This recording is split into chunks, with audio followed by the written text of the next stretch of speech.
na mayong adlaw kaninyo live update. Kiyaga. 1, 2, 3, 2.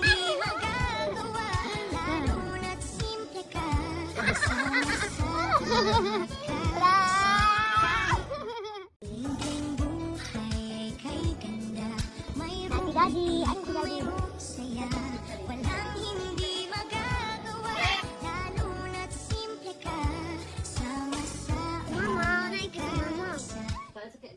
Yo, what's up mga igala? Live update no sa Bibi kay maglaglaag na.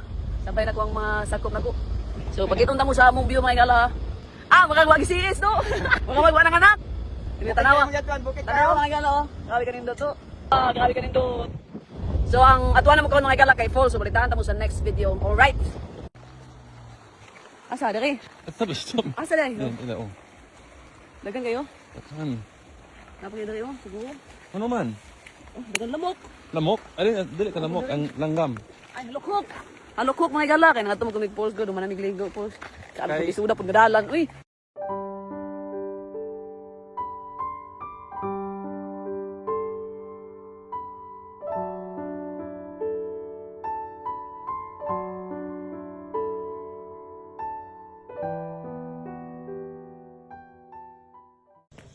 Asa-asa ang pagkaon nga gyatag. Ino daw. Lami ang pagkaon na ni gyatag ka ba? Wow! Wow! Wow naman! Kasarap! Kani may pinakalami. Ay, wala, gikwaan na! Pastilan. Muna yung hindi yun kasaligan si Jom yun. Kaya kabalo ko mo, mag-drive yun yung kukwaan.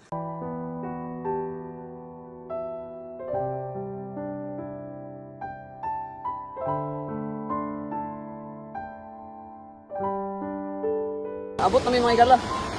Medyo apiki kinandala no. Sanay mo tag-ukit po nakaingon ta murag. Medyo delikado gid siya kay naman. Pirti man ka-slide sa mga bato. Uy. Pirti man kataas sa mga bato. Unya dalot yung kaayo. Di ka pagit taon ko kabalik mga gala. Usa gyud ni akong nabiliban sa batasan sa Pinoy no. Especially kaon sa nahitabo sa Cebu. Nga makita nimo kaaping gid kalala ang nahitabo sa Cebu gid kung bagyo ba. Kung buto na naon nimo luoy gyud mga tao ba. Kung ako na sa sitwasyon ni una na no. Sige siguro hilak ba ma-down yun siguro ko. Pero nakita na ko karon siya kanang ball ba.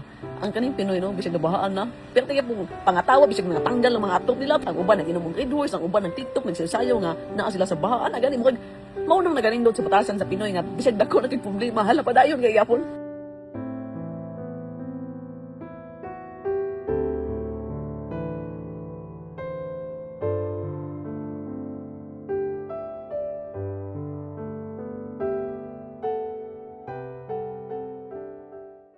Bitaw mga igala sa kadagang pwede stayhan aning Cebu usag yun ang Crown Regency nga akong napilian.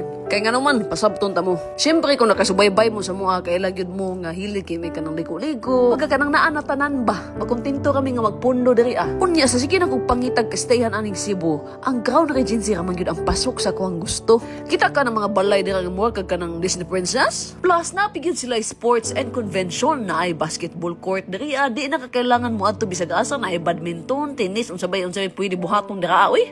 Plus ang pinaka-paborito ng kumahigala ang pool diri ag kaapi kanindot grabe kadako. Pero first of all, ang pinaka-favorite nako diri ang mga staff. Grabe ka mga buutan. Nang napamahal yugo sa ilaha ba. Unya usab di karason mga igala nganong gikuha nako ning Crown Regency kay daghang kag pamilya sa Davao oy akong gipagdala Cebu. Kay ako ba ang tawo mga igala nga di ko ganahan mag-isa ba. Kung asa ko kana akong pamilya magsunod po na sa kuha. Crown Regency mga higala nindot kay siya pang pamilya. So ang anak na mo no ang unang gistayhan yun niya no ang Crown Regency. Unya dari po na ko na-discover nga ako ada yung bana grabe gyud kahan sa unsa mo ah. Unya day mga igala bago kong malimot no ang pinaka-importante gyud sa kinabuhi ni Johnny Boy is ang gym. Wag gyud siya mabuang og dili ni siya maka-exercise. Unang kamo mga igala kung nagplano mo adtog Cebu nya nangita mo kastayan ay wala mo ilaing daganan kontakan ninyo ang Crown Regency kay maunay akong masaligan.